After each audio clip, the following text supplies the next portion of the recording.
Hey everyone, it's been a while. This is LegendOfWii92, the owner of the TVLO channel on YouTube. I want to start today's video by saying, from my family to yours, we wish you all a happy Thanksgiving. I got two things to talk about. First, I'll start with an update from me on how I'm doing. So, how have I been? Have I been okay? Well, yes and no. That's mixed. Just trying to hang in there because I have been struggling emotionally and mentally. Every day is a constant battle with myself due to what all happened to me and my family. It's hard to work on my projects when I just have to go take a nap and not think about any of my troubles. I know what y'all are thinking. Are you still creating videos? Yes, I am. Are you still doing your hobbies? Yes, I am. Don't worry, I'll be okay. I promise you'll see more stuff from me soon. Just give me some time. It's hard to fight with myself when it comes to all the built up negativity while I work on my projects and my hobbies in peace, and often socialize online at the same time. It just isn't easy to keep up with all that. One more thing in my little update. I also opened up a store on Etsy, Legendary Sales 92. On there, I'm going to try selling Hot Wheels stuff on there. Don't be surprised if you see videos related to my store pop up soon. I may do other topic videos in the future while I am trying to create other stuff in videos for this channel, just so you'll know that yes, I am still around. I care for all of you and wish to bond close. Anyway, I think that's all you need to know about me and my little update. Yes, I am doing fine, but I am still struggling. And you're about to find out why. Okay, on to the second thing. There's something more I want to tell you about Thanksgiving that some of you may not know about. But it's something very important to me. And, well, we need to talk. I'm especially directing this video to all the people in the metal detecting community, bottle diggers, and others who might remember when my dad, Freddie Thomas Peak, also known as Tommy our Tomcat, who had a YouTube channel, and he was also on Facebook. Some of this information will also be of interest to family members or other friends that might be following my channel that I haven't talked to or seen in a long while. As a reminder, Dad's YouTube channel was last known as Tom Digs It All. At some point, I joined him metal detecting as a way to bond with him, and because I was grieving over the loss of a very close friend online that left me. He renamed the channel to TNC Diggers. The final name of his channel was called Beyond the Grave. I want to make this comment about my parents, and I want you to remember it. I'll come back to it toward the end of this video. My mom and dad met when she was only 14 years old, on my dad's 17th birthday, at the Royal Skating Rink here in our hometown back in 1976. They dated each other and got married 3 years later, on November 23rd, the day after Thanksgiving in 1979. Mom and Dad were married for almost 8 years before they had my big sis. And almost 5 years later, they had me. They were married almost 25 years when Mom got her first divorce from Dad. They were divorced for 10.5 years, but hardly anybody knew it because we were still together. All of us. All the time. When Dad told Mom he had cancer, she remarried him in 2015. The next week, the tumor was removed, and he was cancer-free from that day forward. Mom divorced Dad a second time in May 2021, after 6 years of marriage this time. That's when Dad lashed out more than any other time. Some of you saw a video that Dad made with him standing in the dark in a hotel room talking about sexual abuse and saying, "Listen to your children and grandchildren." He brought up my name and said he had to leave his home, his family. Now listen, Dad nor Mom ever sexually abused me or my sister. Nobody ever accused him of such. He also said that I lived in my own little world where I think I have superpowers. That's bull! When I was little, I created a character named Legend. He had all kinds of adventures. I gave Legend superpowers. All this writing evolved into a video game character. I'm creating my own video game with help from some dear friends. Been working on this project a really long time. Surely he knew and understood this. I don't know why he said it like that in his dark room video. To correct this, let me just say that Dad's behavior ever since I could remember was weird and hurtful. Dad was very emotionally, psychologically, spiritually, and mentally abusive to all three of us. But he stopped short of being physically abusive. You know, we did our very best to be good to him, love him, and included him in everything. Holidays, birthdays, you name it. We even bought groceries together. Even during the divorce years, he was always with us every single day. My mom didn't date anyone else or anything like that. She kept us and raised us. We had no privacy, no time away from him. What I'm trying to say is, he was very possessive and controlling about every little thing, and had to have things his way. He did not compromise, and never held himself accountable for anything wrong. Again, not going to speak on everything, but I'm going to say enough to let you know what it felt like while being with him. Okay? Dad and I, we never bonded. It got so bad 3 years ago, my doctor put me on blood pressure medicine, 2 antidepressants, an antipsychotic, and increased my anti-anxiety pills. I had serious anger issues regarding my dad and how he was treating our family.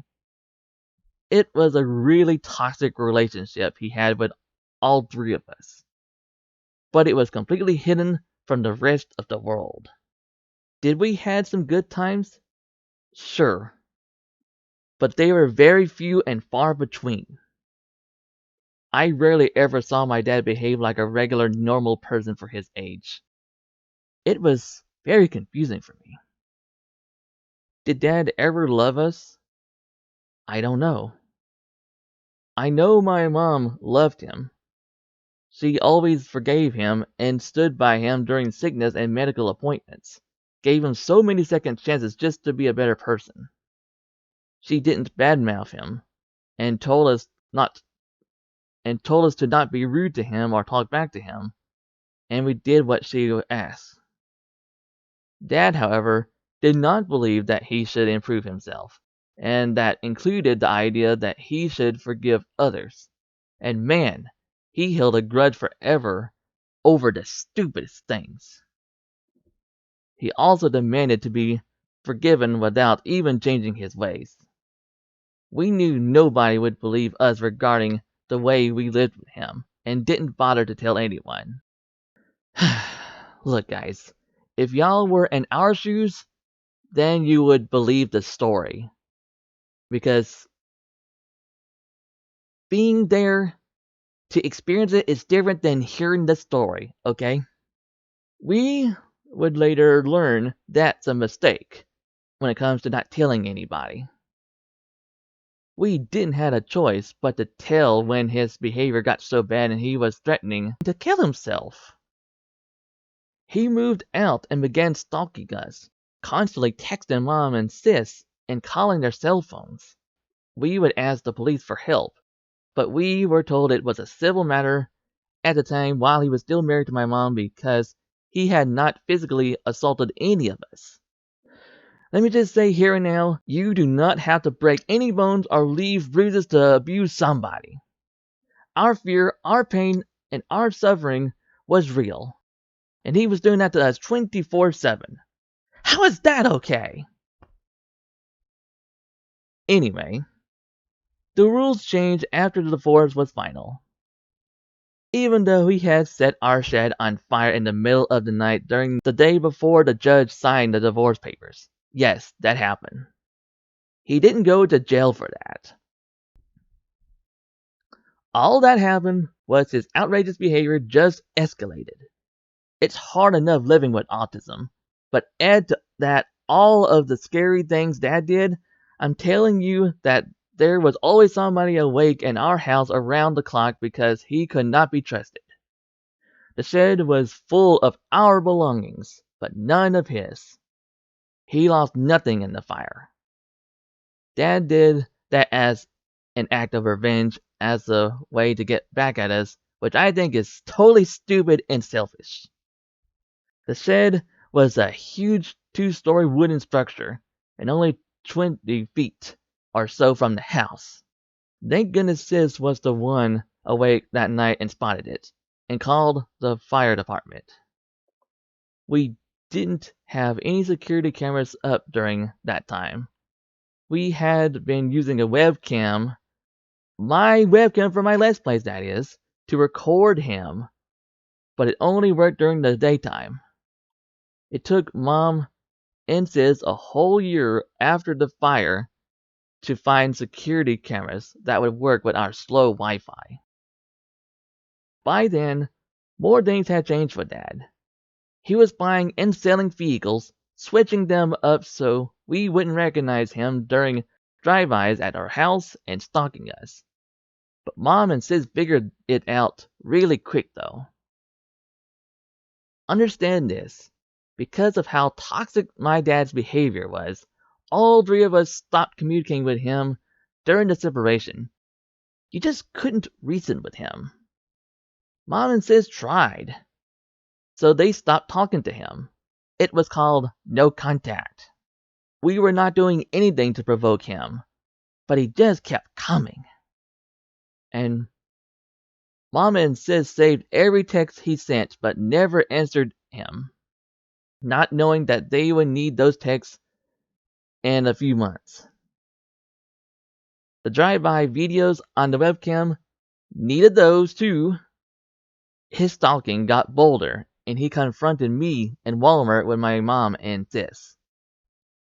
We called the police, but he had fled the store, and Mom recorded some of the incident with her cell phone. We filed a report on him at the police station. I'd never been to court before, but all four of us had to be there. That's when Mom got a restraining order that was supposed to protect us from him. But he broke it. My mom had to gather proof. Specifically, she had to drive over 130 miles one way to get a sworn statement from a witness. And guess what? He followed her that day too. This was a separate event. She documented that too, and she took him back to court. All we wanted was for him to leave us alone so that we could all live in peace separately. Is that too much to ask? We were beyond tired and exhausted. Before you ask, yes, we live in a very small town, but he was going out his way to harass and stalk us anyway.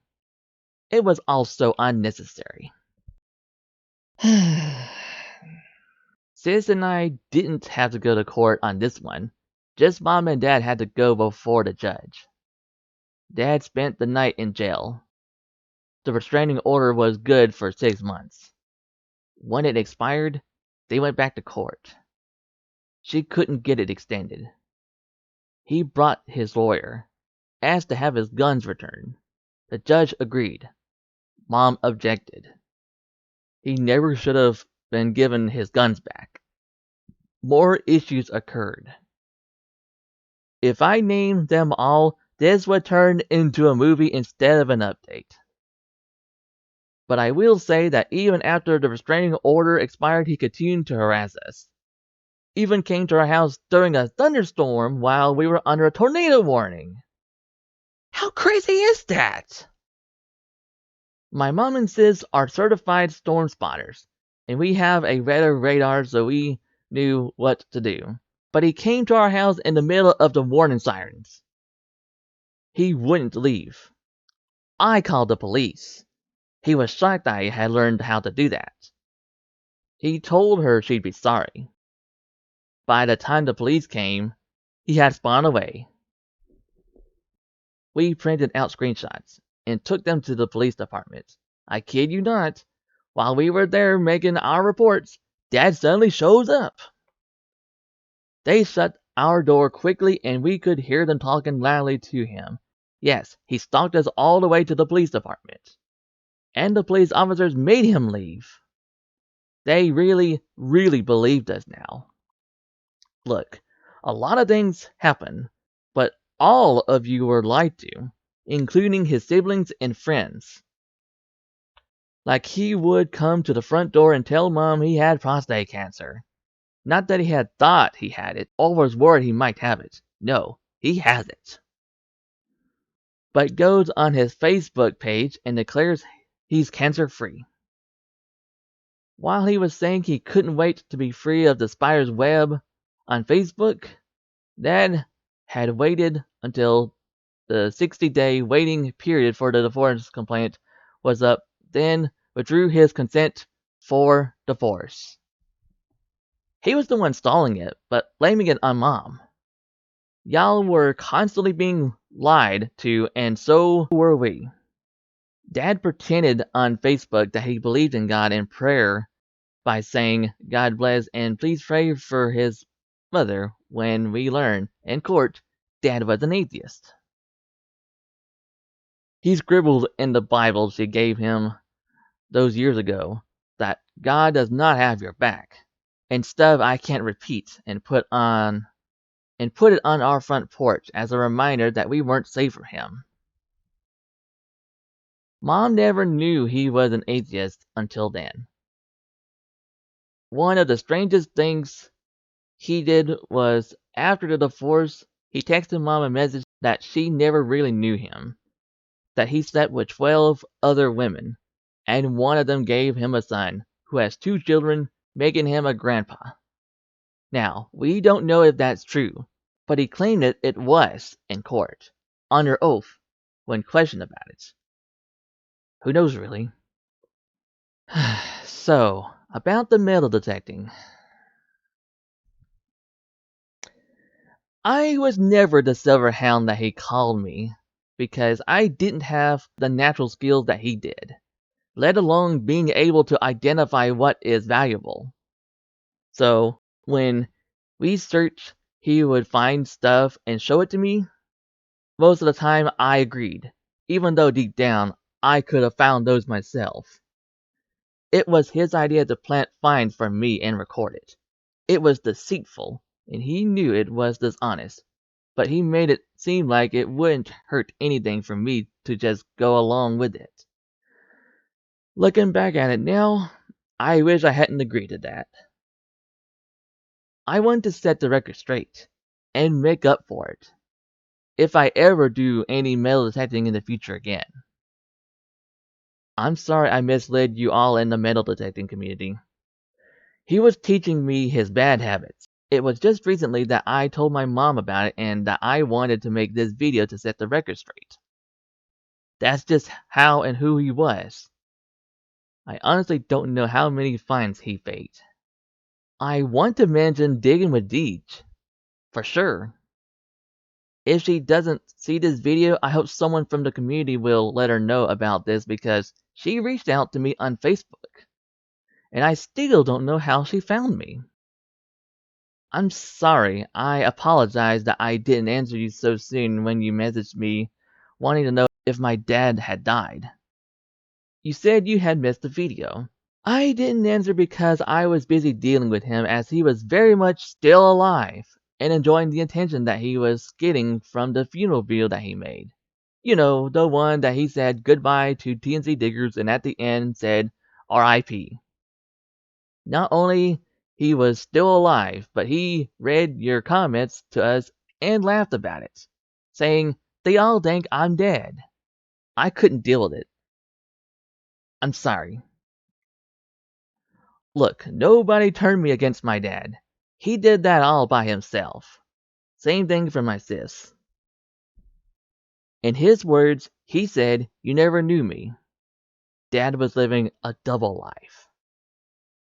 It finally caught up with him when we started pressing charges, holding him accountable, and he couldn't handle it. There are so many more stories I could tell you, but you're going to believe that memory that you have of him being that great guy, so nice, wouldn't hurt to fly. I get it. But the last story I'm going to tell you is this one. 10 months after he got his guns back, Dad died by suicide. What does that have to do with Thanksgiving? Remember I told you at the beginning about my parents meeting, dating, and getting married? Well, he took his life last year on November 23rd, the day before Thanksgiving, on what would have been their 43rd wedding anniversary. He drove to town and parked in front of the empty lot where the old skating rink used to be. Remember, that's where they met. And he pulled the trigger at 7 p.m., which was the time that they met that night back in 1976 on his birthday. It was during me talking to Mom about this video that she told me that the first time he threatened to kill himself was in 1986 before they had any children, and that he would routinely do it, she felt, as a way to control her, to keep her from leaving him. They shared the same family doctor for 38 years until he retired and shared the same doctor that took his place until the day Dad died. Mom went with Dad to his doctor appointments and he never told any doctor that he was suicidal or wanted to harm himself. Never said he heard voices or had hallucinations. He wouldn't take meds that were prescribed to him for depression as he claimed it caused unwanted side effects. He did take medicine for his anxiety, though, for many years. He only went to mental health therapy a few times over the years and then claimed he went several times the year before he died. I want to say that I can see both sides of the coin, and I want to speak about it before I end this video. If you are someone who is having thoughts of harming yourself or harming others, please tell a professional. Please talk to a doctor. Try taking meds. Seek mental health therapy and stick with it for more than just a few sessions. Don't stop until you're better. Tell a friend, tell a coworker, tell a sibling, tell someone, anyone, and keep talking until you're better. If you are someone who is in a toxic relationship, doesn't matter if it's your boss, a best friend, a parent, a spouse, quietly get your affairs in order. Make a plan to leave. Find one person that you can trust and let them know you're leaving in case things turn bad. Get out. Go no contact. And whatever you do, don't go back. People that abuse others in any manner are secretive and deceptive, highly manipulative, are usually compulsive liars, will premeditate events to cause you some type of pain, will ruin special holidays, be attention seekers, are controlling, many pretend to be sick, don't like to be held accountable, want you to be submissive, and the list goes on. This is not what a healthy relationship looks like. And if you stay, you could be in danger. I will sum this up by saying, Mom, Sis, and I don't know what set Dad off this last time. He wasn't even living in town. He had moved out to the country, but something came up. He hated the word no, and phrases like, "that's not possible," or "I can't do that." He wanted things his way. We haven't been able to find out from friends or family what happened leading up to that night he died, but we know something definitely happened. We don't want to know in order to place blame, okay? That's not how we feel. We want closure, because to us, it was just a detective telling us a story. It seemed like a bad ending to a really long nightmare. Why?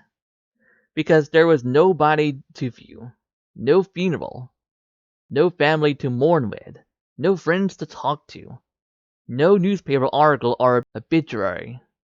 He left a note saying he wanted to be cremated. No service, no prayer. What had he done this time? Or what had someone else said or done to send him into a fit of rage? If you know any of these answers and want to reach out to us, please start by leaving a comment in the video and we will make arrangements to text or talk privately. That would mean a lot to me. There won't be any future updates on the subject of my dad's passing.